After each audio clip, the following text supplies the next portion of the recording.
ایک ایسی ذات پر جس کو دیکھا نہیں، جس کو چھوا نہیں، جس سے کبھی ہم کلام نہیں ہوئے، جس کو سوچنے بیٹھ جائیں تو مرغ عقل تھک کے گر جائے، جو وہم خیال ادراک کی حدود سے ورا ہے۔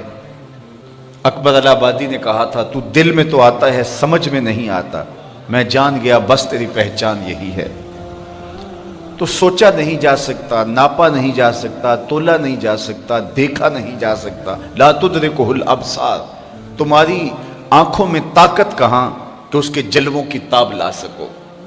تو جس کو دیکھا نہیں جا سکا، جس کو سوچا نہیں جا سکتا، جس کو سمجھا نہیں جا سکتا، صرف مانا جا سکتا ہے، اور وہ مانا حضور کے کہنے پہ ایسی ذات کو کہ جو فہم و ادراک کی حدود سے ورا ہے۔ اور یہ وہ انسان مان رہا ہے جو محسوسات کا عادی تھا۔ اقبال نے کہا خو گرے پیکرے محسوس تھی انسان کی نظر، بن دیکھے خدا کو پھر کوئی مانتا کیوں کر۔ یہ انسان کی نظر تھی کہ وہ محسوسات کی عادی تھی، وہ دیکھ کر ماننے کا مزاج رکھتی تھی، اور ایک ایسے خدا کو منوایا گیا جو دیکھا ہی نہیں جا سکتا، جو عقل و فہم کی حدود سے ورا ہے، جو شنوائی نہیں دیتا، جو سنائی نہیں دیتا، جس کو چھوا نہیں جاتا، حواس خمسہ جس کا ادراک نہیں کر سکتے، عقل کی پہنچ سے وہ بالا ہے، اس پر اتنا پختہ یقین کہ اپنے ہونے کا اتنا یقین نہیں جس کا اس کے ہونے کا یقین ہے۔ تو یہ یقین پیدا کہاں سے ہوا؟ یہ پیدا یقین ہوا تو محمد عربی کی چوکھٹ سے نصیب، فیض پہنچا ہے رضا احمد پاک کا، ورنہ ہم کیا جانتے خدا کون ہے۔ تو خدا تک ہمیں رسائی جو نصیب ہوئی یہ حضور کی چوکھٹ سے نصیب ہوئی، حضور کی شہادت سے ہم نے اس پاکیزہ وجود کو مانا۔ اللہ کے محبوب علیہ السلام ایک دن کہیں جا رہے تھے تو سوا نامی ایک شخص کے پاس ایک گھوڑا تھا، حضور کو پسند آ گیا تو اسے کہا کہ یہ گھوڑا بیچتے ہو؟ اس نے کہا جی بیچتا ہوں، کتنے کا سودا طے ہو گیا؟ فرمایا میں تاجرانہ غرض سے تو نہیں یہاں آیا تھا، اچانک تمہارا گھوڑا مجھے پسند آ گیا تو میں نے خرید لیا، تم رکو میں اس کی قیمت لے کے آتا ہوں۔ حضور گھر گئے تو واپس آنے سے پہلے کسی نے اس کو رکے ہوئے دیکھا تو کہا یہاں ٹھہرے ہو؟ کہا مسلمانوں کے نبی سے اس گھوڑے کا سودا کیا، وہ قیمت لینے گئے۔ کتنے کا سودا؟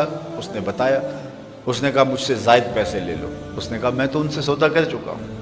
کہا جب تم نے سودا کیا تھا اس وقت کوئی موقع کا گواہ ہے؟ کہا کوئی نہیں تھا۔ تو کہا مکر جانا، زیادہ پیسوں کے لالچ میں آ گیا۔ اتنے میں حضور تشریف لائے، حضور نے قیمت دینا چاہی تو اس نے کہا میں تو آپ سے سودا ہی کوئی نہیں کیا۔ حضور کہیں کہ تیرا میرا بھی سودا ہوا، وہ صاف مکر گیا، میرا تو آپ کا کوئی سودا ہی نہیں ہوا۔ اسی تکرار میں لوگ جمع ہو گئے۔ جب لوگوں کا ہجوم بنا تو سوا نے سوچا کہ صادق بھی یہ ہیں، امین بھی یہی ہیں، لوگ انہیں ہی سچا کہیں گے، مجھے جھوٹا کہیں گے۔ میرا تو خیال تھا انکار کروں گا تو گزر جاؤں گا اور مہنگے داموں بیچ لوں گا، تو یہ تو میں پھنس گیا۔ لیکن اس نے کہا اچھا مجھے آپ بتائیے، جب دو آدمیوں کے مابین یوں نزاع بن جائے تو آپ کی شریعت میں تصفیہ کی صورت کیا ہے؟ تو میرے حضور نے فرمایا کہ میری شریعت تو یہ کہتی ہے کہ جو شخص مدعی ہے وہ گواہ لائے، والیمین علی من انکر، اور جو انکار کرتا ہے وہ قسم دے۔ اس نے کہا جی طے ہو گیا، اگر آپ نے مجھ سے گھوڑا خریدا ہے، مدعی آپ ہیں، تو آپ گواہ لائیں، اور اگر آپ کے پاس گواہ نہیں ہے تو میں قسم دے دیتا ہوں۔ اس کو پتا تھا کہ گواہ نہیں ہے، مکر گیا تھا، اس کے لیے قسم دینا بھی کیا مشکل تھا۔ اس نے کہا جی ٹھیک، آپ کی شریعت کے مطابق ہی فیصلہ کر دیتے ہیں، اگر آپ نے مجھ سے گھوڑا خریدا ہے تو اس پہ کوئی گواہ پیش کر دے، اور اگر گواہ نہیں ہے تو میں قسم دے دیتا ہوں۔ لوگوں کا ہجوم ہے، اتفاق تھا کہ کوئی گواہ نہیں تھا، تو جب اس نے بار بار مطالبہ کیا آپ گواہ لائیں نہیں تو میں قسم دیتا ہوں۔ مجمع میں موجود ایک صحابی حضرت خزیمہ بن ثابت انصاری رضی اللہ تعالی عنہ آگے بڑھے، سینے پہ ہاتھ رکھا اور سوا سے مخاطب ہو کے کہا قسم گواہی مانگتا ہے، میں گواہی دیتا ہوں۔ اللہ کے رسول نے تجھ سے گھوڑا خریدا ہے، جتنی قیمت حضور بتا رہے ہیں اتنے میں سودا ہو گیا۔ اس نے مفت تو دیا نہیں تھا، زیادہ پیسوں کے لالچ میں آ گیا تھا اور مکر گیا تھا۔ اس نے بھی سوچا چلو مجھے فرار کا راستہ ملا، کوئی بحث نہیں کی۔ اس نے کہا جی ٹھیک ہے میرا مطالبہ پورا ہو گیا، لائیے قیمت، اور یہ رہا گھوڑا۔ حضور نے گھوڑا پکڑا، لوگ ہٹنے لگے، مجمع چھٹنے لگا۔ تو حضور نے حضرت خزیمہ کو بلایا، کہا خزیمہ گھوڑا بھی مل گیا، بات بھی سچ تھی، لیکن تم نے کیسے گواہی دی؟ تم تو موقع پہ موجود ہی نہیں تھے، تو تم نے کیسے گواہی دی؟ سنو حضرت خزیمہ نے کیا جواب دیا، آپ کے سینے میں ٹھنڈ پڑ جائے گی۔ حضرت خزیمہ نے کیا جواب دیا؟ عرض کی حضور آپ کے کہنے پہ ہم نے رب کی گواہی دے دی۔ یہ گھوڑا کیا ہوتا ہے؟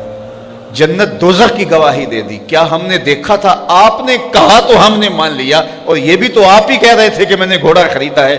حضور نے حضرت خزیمہ کا ہاتھ پکڑ کے فضا میں بلند کیا اور جانے والوں کو کہا رک جاؤ، ٹھہر جاؤ، کسی عدالت میں کسی کچہری میں گواہوں کی ضرورت ہو، لوگوں سن لو، میری شریعت 2 گواہ مانگتی ہے، لیکن جہاں میرا خزیمہ ہوگا ایک کی گواہی 2 کے قائم مقام۔